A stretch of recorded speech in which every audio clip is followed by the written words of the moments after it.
But Ms. Burns assured us it was a strong audit, so we're happy with that so far. But we still know we have a long way to go. Now, each of the different standards have different indicators. In Standard 1, you have just 3 different indicators, just like Ms. Clark said. It's very similar to the district. The indicators are very similar. Standard 2 has 6, Standard 3 has 12, Standard 4 has 7, and Standard 5 has 5 indicators. I tried to also explain, and Ms. Clark and I didn't share what we were doing on our PowerPoint, so there's a little bit of maybe a little bit of redundancy, but I do think this is important. To me, this is a lot like the old Curious system. When you think of a 4, it's one. Did you go over and above? Did you go as far as you could possibly go, and then go a step farther? In other words, out of 100%, did you go 125%? That's what it took to get a 4. Not one single school got a 4 on any indicator. Out of the 8 schools that have been posted so far, no one got a 4. And I've got that data up there just a little bit. 3s, it means do we satisfactorily? Were we there? Are we meeting it satisfactorily? 2s, we're making progress. We've kind of started. We've taken some steps, but we still got a ways to go. And Standard 1 is either you have no evidence or you're just at the beginning phase. So just 1, 2, 3, 4, that was the best explanation I could come up with what that means. And I think Lisa had a great explanation also. Now, I think it's very important for you to kind of get a frame of reference. Okay? Our average score overall, with all of them combined, was 2.26. It was the second highest of the 8 schools that's been audited so far, with Seneca with a 2.30. I think the third place one was Fairdale was a 2.18. That's an average of all 5 indicators together. And as you can see, you get down to Southern and Doss, who are below the two average also. But again, to give you a frame of reference, Shelton Park High School received a 3 in 11 of the 33 indicators. That's the second highest of the 8. Now again, these are PLA schools. We're persistent low achieving schools trying to come out of that designation. So we were given 11 total 3s, whereas the highest one was Seneca had 12. And then it decreased from there. On page 31 32 of the 56-page document, you're going to see an overview of the findings. I copied and pasted, and I want to go through each one, and let you have some questions as we go through. The overview, and this is straight from the audit, is the administrative team, and I would like to recognize some of those people that's here. You have Mr. Royce Mayo, is the Education Recovery Leader. And let me stop there for just a second.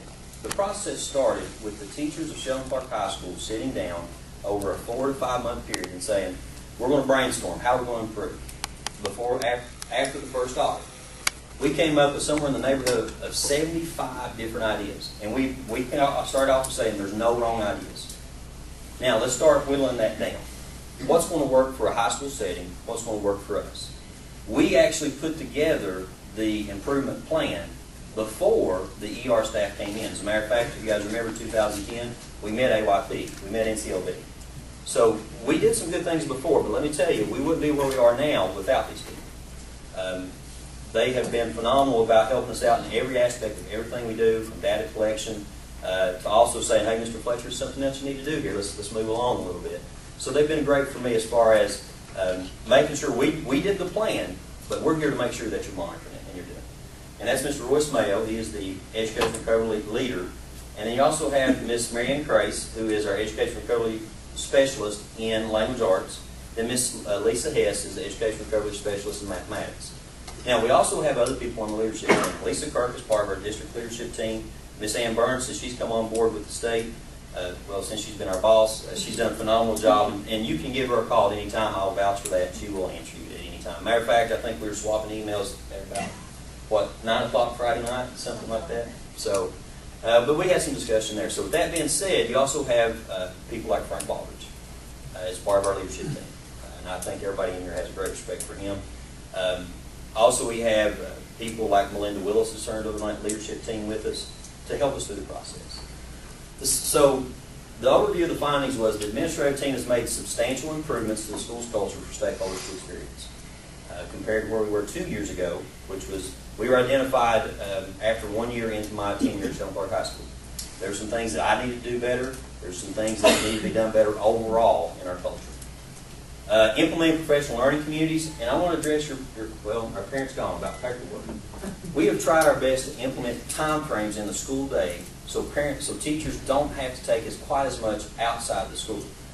For example, we try to share ideas in our professional learning communities. Every single teacher is part of a professional learning community in their group. Math teachers are meet with math teachers to share ideas, to bounce off ideas, what's working, what's not. All the way through to all of our different groups, and there's five different groups.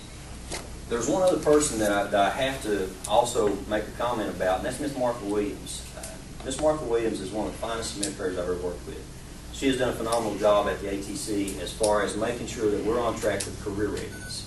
So some of the things that we've done has been in no small part due to the things that Miss Williams has done also. So we couldn't function without her. But she also has a PLC with her ATC group.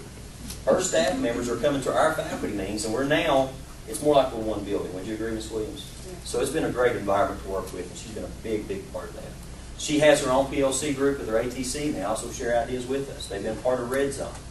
They've implemented different instructional strategies in mathematics in the ATC setting, which is great. We focused on improving school safety. Mr. Terry Quillen has done a phenomenal job of taking. After the audit, we actually asked for a school culture audit and safety audit. And there were several recommendations that Mr. Quillen, with the help of Mr. Blackburn and with the help of other people and the board, are trying to implement these different things as far as how can we make our buildings more safe. Student discipline, we come up with a grid. If you do this, this is the punishment. And of course sometimes we try to stick by that just as close as possible. The academic interventions, Red Zone is going to be something that you're going to see in the audit that's mentioned several times, that they really feel that's good. We're using data to change student instruction, particularly with Red Zone. We've made positive impacts and perceptions on the trust level. People in the community seem to have a better trust for us over the past couple of years. That was something that was mentioned in the audit. And also stakeholders also feel like we're doing a better job. We still got a long way to go, but we're doing a better job of communicating with people. The administrative team has made some attempts. Now notice, this is where you're going to start looking at, okay, we need to make some improvements. We made some attempts to engage external stakeholders in decision making that affects the school. But this change will require additional and different strategies. Okay, we didn't do it as far as getting parents. We thought we did everything possible to get the surveys from parents. Obviously, we missed out. We needed to do more things. And they were suggesting, hey, look, we're going to have to do some more things to get parent involvement, to get stakeholder involvement. And they're right. They're absolutely right. They were very complimentary of our SVDM council. They felt like our SVDM council was on top of what our policies are, what are some of our deficiencies. They felt like that the site-based council and I had a good relationship as far as we bounce off ideas. We may not always agree, but we go into each decision with, let's put kids first. They felt like we did a good use of school and community time also. Now, policies and practices that support align with school's purpose and beliefs, but closer to supervision to determine the degree and the belief statements fully employed in all aspects of teaching and learning. In a nutshell, we have our belief statements about students. Mr. Fletcher, what are you doing to make sure that every single teacher has the same belief? Not just a survey. How are you getting in each classroom? And that's one of the things that's been recommended for me. You're in the classroom some, Mr. Fletcher. Your assistant principals are in the classroom some. But how are you going to do a better job of being there and getting that information of what you see back to teachers? They also really felt like we could have greater collaboration among faculty members in different areas. This might be the one area that I have a kind of a disagreement with. I don't know how we could collaborate more with our faculty. But again, overall, this audit was on pace. The educational coverage staff, they've done a great job. This is what the audit team, the assessment team, found out. They do a great job in helping us with student achievement data, also strategies that use improved learning, and also they give us assistance in helping student groups. They're not only helping the teachers, they're not only helping me, they're also helping the students. It's very common to see these people in working with students, especially our ERS staff. Now, Mr. Mayo, he's kind of with me a lot, but he too, if any time we need him in the classroom, he's there. Staff members in the beginning phases of the multiple forms of data assessment. And again, when you start seeing beginning phases, that's where you see where the twos come from. Maybe some ones. I think we had 4 ones out of 33 indicators total. How are we going to take for example, we did a professional development standards-based grade. Okay, Mr. Fletcher, how are you getting into the classroom to make sure every teacher is doing it the same way? How are you getting into the classroom to make sure that it is uniform across all grade levels with all teachers? We've implemented some good things, but how are we making sure that it's uniform?